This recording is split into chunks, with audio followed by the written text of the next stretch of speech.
सुलेखा पेट से थी। वो अपने घर में अकेली रहती थी। उसके पति की मृत्यु 6 महीने पहले ही हो चुकी थी। सास ससुर भी नहीं थे और माता पिता ने घर पर रखने से मना कर दिया था। सुलेखा कुएं से पानी भरकर एक मटकी सिर पर और एक मटकी कमर पर रखकर अपने घर की ओर जा रही थी। रास्ते में उसे उसकी सहेली अनुजा मिलती है। सुलेखा, तुम अब इतना भार क्यों उठा रही हो? तुम्हारा तो 5वां महीना शुरू होने वाला है ना? मैं नहीं करूंगी तो कौन करेगा? तुम तो जानती हो मैं अकेली रहती हूँ तो मुझे सारे काम खुद ही करने पड़ते हैं।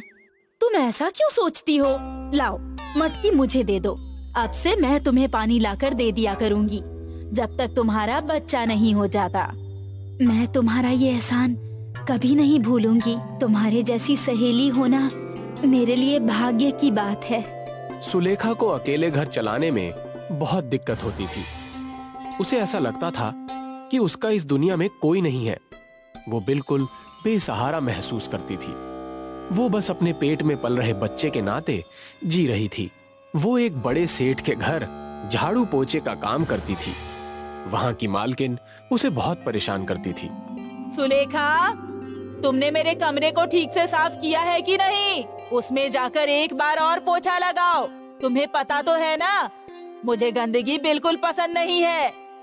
पर मालकिन, मैं तो अभी आपके कमरे की सफाई करके आई हूँ। ज्यादा मुंह मत चलाओ और जाकर काम करो। सुलेखा चुपचाप सारे काम करती थी। उसे अपने काम के हिसाब से पैसे कम मिलते थे, पर वो कुछ कहती नहीं थी क्योंकि उसके पास और कोई चारा नहीं था। एक दिन वो काम से घर लौट रही थी तो पेट से होने के कारण उसे पैदल चलने में काफी थकान हो जाती है। वो थोड़ी दूर चलने के बाद एक पेड़ के नीचे बैठ जाती है। देखती है कि सामने अंबे माता का एक मंदिर है। उस मंदिर में अंबे माता का जगराता हो रहा होता है। नवरात्रि का समय चल रहा होता है। मैं भी यहीं इस जगराते में रुक जाती हूँ। वैसे भी घर पर मेरा इंतजार करने वाला है कौन? सुलेखा भी उस जगराते में चली जाती है। वो पूरी श्रद्धा और भक्ति के साथ अंबे माता का भजन करती है। वहां पर काफी भीड़ होती है। अचानक से लाल फ्रॉक पहनी हुई एक छोटी सी बच्ची सुलेखा के बगल में आकर बैठ जाती है। सुलेखा उस बच्ची को देखती रहती है। इतनी रात गए, तुम यहाँ अकेले तो नहीं हो ना? तुम्हारे माता पिता कहाँ पर हैं? तुम्हारा नाम क्या है? मेरा नाम गौरी है। मैंने आपको देखा कि आप बहुत श्रद्धा के साथ भजन कर रही थी, इसलिए मैं आपके पास आकर बैठ गई। मेरे माता पिता नहीं है, मैं अकेली हूँ। ये बात सुनकर सुलेखा की आंखों में आंसू आ जाते हैं। वो गौरी को गले लगा लेती है। गौरी उसे ऐसी लगती है जैसे मानो वो उसे सालों से जानती हो। गौरी से सुलेखा को एक अलग सा अपनापन महसूस होता है, और वो शायद इसीलिए क्योंकि सुलेखा भी अकेली है और गौरी भी। सुलेखा गौरी को अपनी गोद में बैठा लेती है। वो प्यार से उसके माथे को सहलाती है। कुछ देर बाद जगराता खत्म हो जाता है।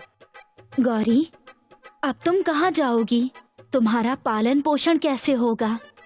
तुम कहाँ रहती हो?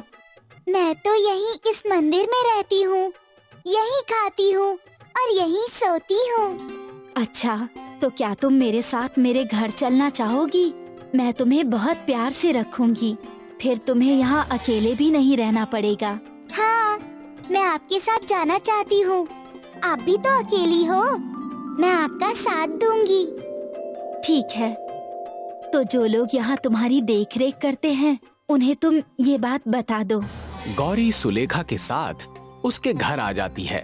सुलेखा के जीवन में मानो एक अलग ही उजाला आ जाता है।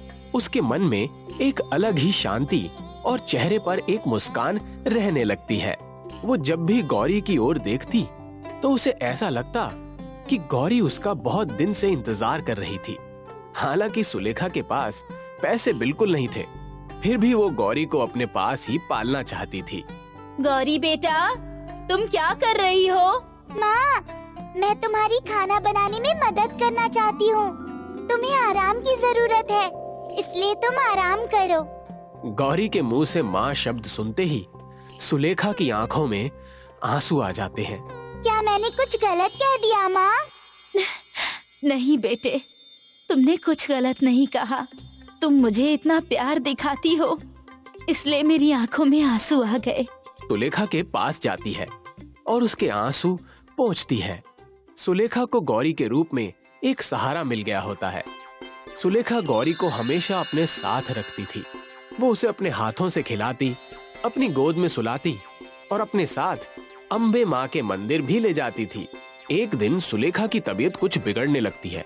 उसे बहुत दर्द होने लगता है और बहुत पसीना आने लगता है। सुलेखा को दर्द के कारण कुछ भी समझ नहीं आता। तब गौरी डॉक्टर को बुला कर लाती है और अपनी माँ का इलाज करने को कहती है। डॉक्टर बताते हैं कि डिलीवरी के दिन तक सुलेखा को बेड रेस्ट की जरूरत है। वो उठ भी नहीं सकती। ये सुनकर सुलेखा बहुत चिंतित हो जाती है। पर मैं अगर उठ नहीं पाऊंगी तो काम कौन करेगा? घर कैसे चल पाएगा? खाना कौन बनाएगा? और मेरी मालकिन तो मुझे बिल्कुल भी छुट्टी नहीं देती। वो मुझे नौकरी से निकाल देंगी। तुम चिंता मत करो माँ, मैं सब संभाल लूंगी। गौरी, तुम अभी बहुत छोटी हो, तो यहाँ सब कैसे संभाल पाओगी? हे अम्बे माँ, मेरी और मेरी बेटी की रक्षा करो। गौरी, तुम चिंता मत करो, मैं जल्दी ही ठीक हो जाऊंगी। इतना कहकर सुलेखा थकान से अपनी आंखें बंद कर लेती है और सो जाती है। सपने में वो देखती है कि गौरी सामने खड़ी है। उसके पीछे से मानो रोशनी निकल रही है। वो देखने में बिल्कुल दिव्य लग रही होती है। सुलेखा उसे प्यार से बुलाती है। सुलेखा के बुलाते ही गौरी सुलेखा की ओर आने लगती है और आकर सुलेखा के गले लग जाती है। गले लगकर गौरी दुर्गा माँ का रूप लेती है और कहती है, सुलेखा, तुम मन की बहुत पवित्र औरत हो। तुमने सच्चे दिल से मेरी भक्ति और भजन किया है। मेरे भक्तों को किसी भी तरह का कष्ट नहीं होता। मैं तुम्हें एक प्यारे से बच्चे का वरदान देती हूँ। उस बच्चे के तुम्हारे जीवन में आते ही तुम्हारा जीवन संवर जाएगा। फिर तुम्हें किसी भी तरह के कष्ट का सामना नहीं करना पड़ेगा। तभी इतने में सुलेखा का सपना टूट जाता है। वो आंखें खोलकर इधर उधर गौरी को खोजने लगती है। उसे गौरी कहीं नहीं दिखती, पर अपने बिस्तर पर उसे एक फूल रखा हुआ मिलता है। सुलेखा समझ जाती है कि ये सपना नहीं, उसके लिए एक संदेश था। इसके कुछ दिनों बाद सुलेखा को एक प्यारी सी बेटी होती है। सुलेखा उस बेटी का नाम भी गौरी रखती है। बेटी के होने के बाद सुलेखा के भाग्य बदल जाते हैं। वो धीरे धीरे तरक्की करने लगती है और अपनी बेटी की परवरिश बहुत अच्छे से करती है। वो सच ही कहते हैं ना, जिसके मन में सच्ची भक्ति और श्रद्धा होती है, उसकी मदद खुद भगवान ही किसी न किसी रूप में कर ही देते हैं।